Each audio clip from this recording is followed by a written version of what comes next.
Chaque jour qui passe, je marche avec moi. Je m'accompagne dans mes silences et j'apprends à écouter ce qui vit en moi. Maya Angelou me l'a rappelé. If I'm not good to myself, how can I expect anyone else to be good to me? Alors, j'ai choisi d'être bonne envers moi. Je me parle avec tendresse. Je me console dans mes blessures. Je me félicite dans mes victoires. Et je m'encourage dans mes doutes.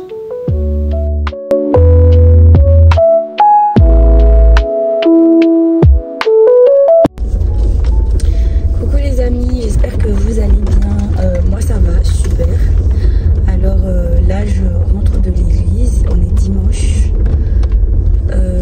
J'ai pas énormément de choses à faire, je vais juste aller au centre commercial. Donc je vais enchaîner là pour aller au centre commercial directement. Quoique je vais peut-être rentrer chez moi pour changer mes chaussures parce que j'ai des bottes.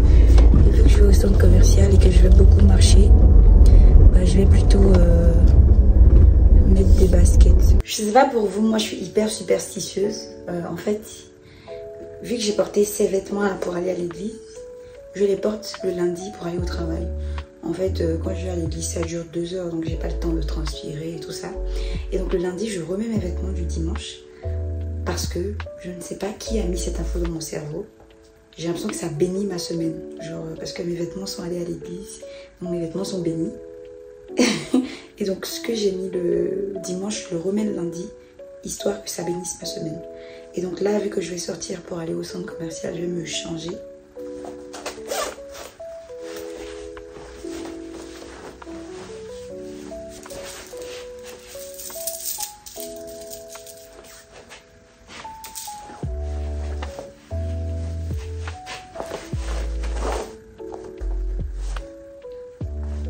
Centimes.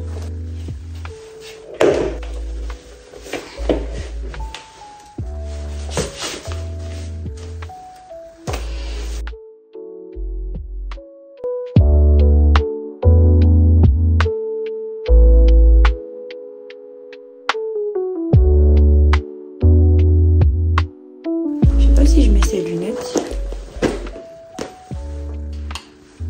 ou si je mets ça. J'arrive pas à bien me voir en fait. En fait mes lunettes là elles sont pas pharmaceutiques. Du coup à travers je vois pas très bien. Mais genre ça. Ou ça. J'ai un penchant pour ça j'ai l'impression. Ouais, on garde ça. Bonsoir. Ok on y va.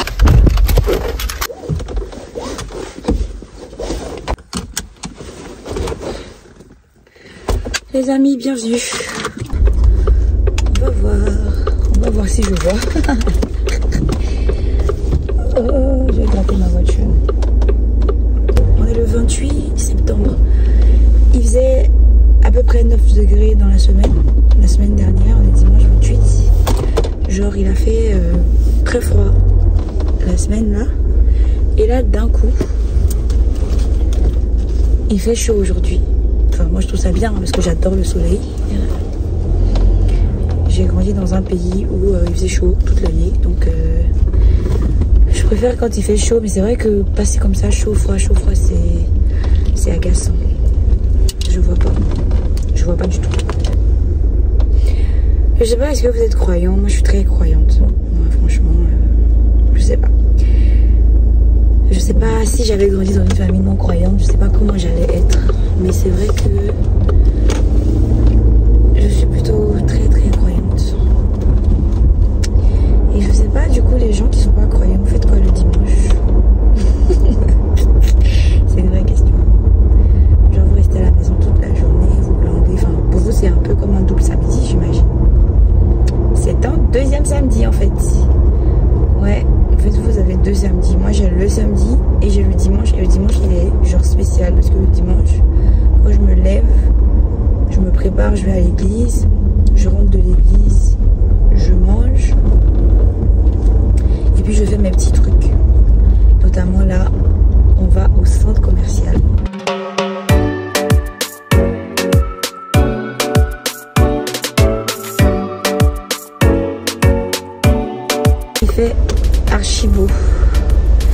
S'il pouvait faire ce temps-là toute l'année, ce serait incroyable. On vivrait heureux, bien, dans la bonne humeur et dans la joie.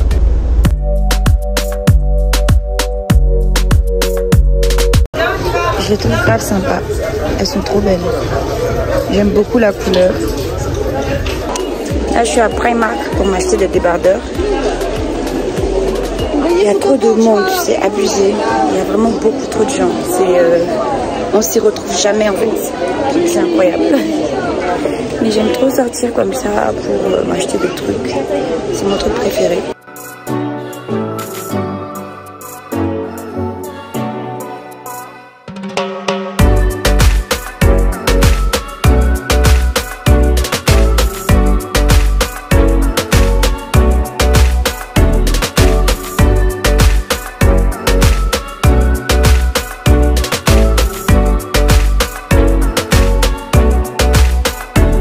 Là, je suis chez Carrefour en train de faire des courses. Parce que mon frigo est vachement vide. Et enfin, pas vachement vide, mais j'ai pas de légumes. Ni de yaourt. Et j'adore les yaourts. Donc je vais m'acheter des yaourts, du lait. Voilà. Je suis rentrée et oui, il fait soir. Au moment où je sortais, il était 16h30, 17h. Le temps de partir faire les courses. Alors, donc je me suis acheté des bottes qui sont trop belles. Attendez, je vous montre. Elles sont vraiment... Elles sont magnifiques. Genre, regardez-moi ce chef-d'œuvre. C'est dans une boutique indépendante. J'aime beaucoup le talon. J'aurais pu de l'avant comme ça, un peu rectangulaire. Je trouve ça magnifique. Magnifique. Je suis très contente de mon achat. Je voulais m'acheter un trench bleu marine, je n'ai pas trouvé. Je voulais m'acheter, je me suis acheté des collants vu que ça va être la période des collants très bientôt. Donc voilà, là je suis rentrée, je vais manger. Je n'ai pas mangé là-bas finalement alors que je disais que j'avais hyper faim. Parce que je me suis promis que je n'allais plus manger dehors. En fait, à force de manger dehors, quand je fais des courses, mes courses pourrissent dans mon frigo. Et donc maintenant je me suis dit, si je fais des courses, je cuisine, je mange pas dehors. Si mon frigo est vide, là je m'autorise à manger dehors. Donc j'essaye vraiment de me discipliner comme ça. Du coup j'avais faim, mais très faim, mais j'ai tenu. Et là dès que je suis arrivée, bah, j'ai mangé des petits gâteaux que j'avais ici. Et là je vais manger, me faire à manger pour demain, prendre ma douche. Et puis pendant tout ce temps, bah, on chit-chat en fait. Et pendant que j'étais chez Carrefour, j'ai trouvé ça. Genre c'est un biscuit. C'est les Lockers, je sais pas si vous voyez bien. Ça me rappelle trop mon enfance. Genre j'aimais trop. Et j'ai sauté de joie. Quand j'ai vu ça, je sais pas, ça fait tellement longtemps que j'ai pas mangé et que j'en avais pas vu. Quand j'ai trouvé ça dans les rayons, j'ai sauté, mais genre j'ai vraiment sauté de joie. Les gens m'ont regardé comme ça. Mais elle est folle, elle, genre. J'aime trop des petits moments comme ça. Quand je suis dehors et que... je passe du temps avec moi-même, je me fais des petites surprises, des choses me surprennent. Enfin, je partage ce moment avec moi-même. Enfin, c'est comme si j'étais un peu ma meilleure amie, quoi. Le fait d'être sa meilleure amie, je trouve ça incroyable. Comment ça se manifeste déjà, genre le fait d'être sa meilleure amie? Pour moi, c'est déjà d'être bien dans son corps. Pour moi, c'est super important. Le fait d'être bien dans son corps, bien dans sa peau et bien dans sa tête. De se dire que... tout ce qu'on fait, on le fait pour nous. Donc, quand tu t'achètes des petits trucs, bah, c'est pour te faire plaisir. Quand tu fais tes courses et que tu tombes sur des trucs qui te rappellent ton enfance, tu les achètes parce que ça te fait plaisir. Je sais pas. C'est incroyable comme sensation. Alors, je vais faire des patates douces. Je vais faire cuire, faire avec du poulet et des légumes. Blanc de poulet, légumes. Voilà. Un truc classique, quoi, genre... on va pas trop en fait. Et j'aime trop me faire à manger comme ça. J'aime trop partager du temps avec moi. Mais me faire à manger surtout, c'est un kiff. Vu que je vis seule, j'ai vraiment appris à renforcer la relation que j'avais avec moi-même. Avant, je pensais que la solitude, c'était un handicap. En fait, genre t'es seule, je peux pas parler aux autres. Parce que j'ai longtemps vécu en famille. Et donc, quand je rentrais du travail... bah, il y avait mes sœurs, ma mère qui étaient là. Et donc, j'ai longtemps eu peur de me retrouver seule. C'était un sentiment qui était bizarre parce que d'un côté, j'avais hâte d'avoir chez moi, d'avoir mon appartement. Et de l'autre côté, je me disais, ah ouais, quand je vais habiter seule, je vais m'ennuyer. Quand je vais rentrer, qu'est-ce que je vais faire? Et en fait, finalement, le fait d'habiter seule, ça m'a permis de me prioriser dans tout ce que je fais. Ça m'a permis de m'aimer, de passer beaucoup plus de temps avec moi-même. Ça m'a permis de me rendre compte aussi de certains aspects de ma personnalité et de découvrir même des choses sur moi. Par exemple, je ne savais pas que j'aimais me faire à manger. Ça, je ne savais pas. Depuis que je vis seule, quand je rentre, il n'y a rien à manger. Donc, bien évidemment qu'il faut cuisiner. Et du coup, je peux cuisiner des trucs que j'aime. Et je teste plein de trucs. Je me découvre même à la cuisine, franchement. Un talent, t'as peur.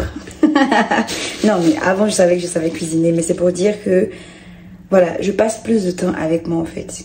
Et pour moi, il y a énormément d'avantages au fait d'être sa meilleure amie, d'apprécier sa compagnie, de développer ou de renforcer la relation qu'on peut avoir avec soi-même, en fait. Et la première que je trouve super importante pour moi, c'est l'indépendance émotionnelle.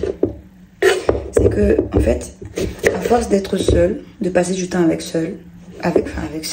toi, d'apprécier ta compagnie, de faire des choses pour toi, tu commences à comprendre que tu n'as besoin de personne pour te rendre heureux. Tu n'as besoin de personne pour profiter de la vie. Tu n'as besoin de personne pour faire les choses que tu aimes, en fait. Tu vis pour toi et par toi-même. Et je trouve ça genre super important dans la vie de quelqu'un. De réaliser ça, en fait, de sortir de la dépendance du fait que bah, si j'ai envie de sortir, j'ai envie d'aller au resto, j'ai envie de bien manger, j'ai envie de regarder un bon film, j'ai envie de faire une activité, bah, j'ai besoin que mes amis, mes proches, mon copain, ma copine, que ton mari, je ne sais qui, soit avec toi forcément. Je trouve que c'est super important dans la vie de quelqu'un de se retrouver seul avec lui-même à un moment donné de sa vie. Quand je dis seul, c'est pas que tu es coupé du monde, c'est pas que tu ne parles plus à personne, que tu ne vois plus personne. D'avoir un espace pour toi où du coup tu vas être en toute autonomie. Bon, ça peut être par exemple ton propre appartement. Moi, je suis toute seule ici. Si je dois manger, bah, je dois me faire à manger moi-même. Ou je dois sortir m'acheter à manger par moi-même. Parce qu'il n'y a personne d'autre que je vais déranger pour dire, bah, j'ai envie de manger, tu peux me cuisiner un truc. À part quand j'ai de la visite, quoi. Tu es obligé de faire des choses pour toi. Quand tu te sens pas bien, bah, tu t'occupes de toi-même, en fait. Et du coup, ça crée une certaine indépendance émotionnelle qui n'est pas du tout nocive. Parce que moi, avant, je pensais que ça pouvait être nocif d'être trop indépendante. Et moi, je sais qu'on m'a longtemps reproché d'être trop indépendante. Et je pense que là, j'ai passé un cap. Hein, genre, j'ai passé le level au-dessus. Et j'apprécie ça davantage. Le deuxième point, qui pour moi... c'est un avantage en fait, le fait d'être sa propre meilleure amie, c'est la confiance en soi. C'est que tu réalises que tu peux compter sur toi. Vu que tu fais des choses pour toi, tu te fais à manger toi-même, tu te soignes toi-même, tu prends soin de toi. Quand tu as un programme, il n'y a pas quelqu'un pour forcément te rappeler. C'est que tu dois t'organiser, tu dois organiser ta vie, tu dois te gérer en permanence et tout le temps. Ça fait que tu sais compter sur toi et donc tu deviens plus solide en fait, finalement. Et tu n'as pas peur d'être seule. Et c'est ça qui est super intéressant. C'est que tu n'as pas peur d'être seule. Moi, aujourd'hui, je pense que peu importe. Enfin, j'ai vécu seule pendant longtemps. Très jeune, j'ai été au Maroc. Sans mes parents, sans personne. J'étais étudiante. Je me suis retrouvée là-bas avec d'autres élèves. On était tous solo. Et j'avais déjà appris ça, en fait. Le fait que, bah, il faut compter sur soi-même. Pour les démarches administratives, bah, tu les fais tout seul. Pour les études, personne ne va te courir après pour dire qu'il faut étudier. Et du coup, c'est une qualité que j'avais déjà en moi. Quand je suis retournée en famille, c'est quelque chose qui avait un peu commencé à se diluer, si je peux dire. Et là, le fait de me retrouver seule encore, bah, ça refait surface. Et je trouve que c'est boostant pour la confiance en soi, de s'occuper de soi-même, d'être autonome à 100%. En plus de ça, je pense aussi que ça permet d'avoir une certaine clarté intérieure. Excusez-moi, je pense qu'il doit y avoir beaucoup de bruit dans ce que je fais.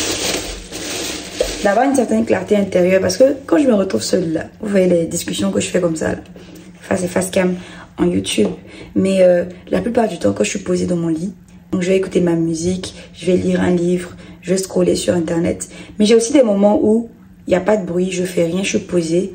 Et puis, je pense, je réfléchis sur des sujets, soit de société, sur moi-même, sur ma vie.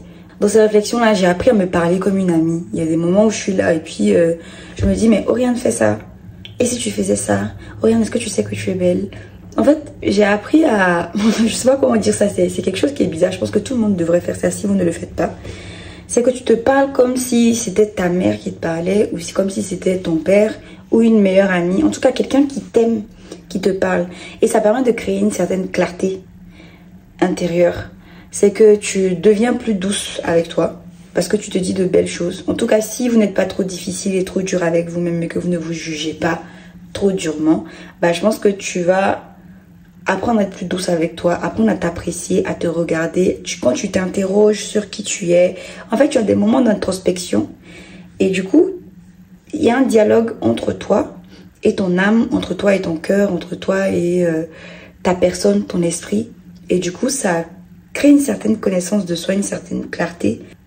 Donc en fait, la relation la plus importante qu'on doit cultiver, c'est celle qu'on a avec nous-mêmes. Et plus le temps passe, plus je grandis, plus je le comprends. C'est que on a certes les relations avec les autres, mais c'est des relations qui sont plus simples que la relation qu'on a avec nous-mêmes. Je pense que c'est la relation la plus compliquée à développer. Se parler, se connaître, prendre son temps pour se connaître, prendre soin de soi-même, être autonome, faire les choses pour soi, se faire confiance. Plus tu t'apprécies, plus tu vas attirer de belles choses à toi. Plus tu t'apprécies, plus tu seras heureux. Moi là, franchement, c'est pas pour me vanter, mais je suis très heureuse. je suis très, très heureuse. Je sais pas comment je vais dire ça, mais je me sens bien. C'est ce que je disais tout à l'heure. C'est que je me sens bien dans ma peau, dans mes bottes, dans ma tête. Comment faire pour devenir sa propre meilleure amie, en fait? Je ne sais pas. Je peux pas vous dire pour devenir votre propre meilleure amie, faites ci, faites ça. Mais je pense que donnez-vous des rendez-vous. Je pense vraiment que c'est important. Donnez-vous des rendez-vous. Quand je dis un rendez-vous, c'est pas aujourd'hui je vais me m'auto-date au restaurant ou aller au cinéma. C'est que si je prends la décision que demain je vais aller au sport, c'est un rendez-vous que je me suis donné. Et donc, il faut que je puisse m'efforcer à aller au sport. C'est mon rendez-vous que je vais avoir là-bas. C'est lorsqu'on se dit qu'on va faire quelque chose, c'est de le faire.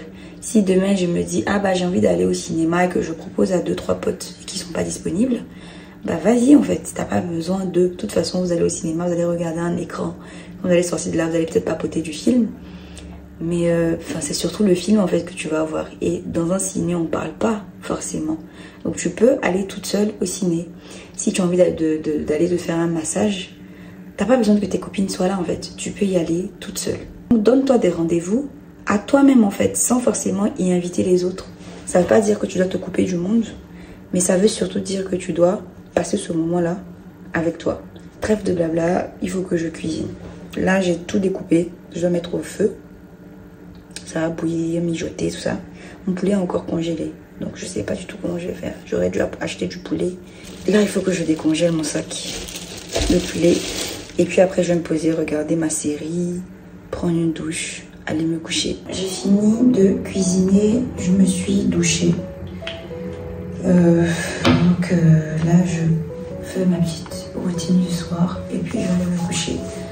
Parce que je suis vraiment très fatiguée. Il y a des moments qui nous appartiennent, des instants où l'on se retrouve juste avec soi, où chaque geste devient un acte de soin et de douceur. Prendre le temps de respirer, de se chérir, c'est célébrer la personne la plus fidèle que l'on est, c'est-à-dire soi-même. Ces instants sont des refuges, des espaces de calme dans le tumulte du monde. Chaque petit geste, chaque attention portée à soi est un rappel que la plus belle amitié, c'est celle que l'on cultive avec soi-même. Alors, prenez soin de vous, aimez-vous, partagez du temps avec vous-même. Prenez le temps de vous aimer parce que vous le méritez.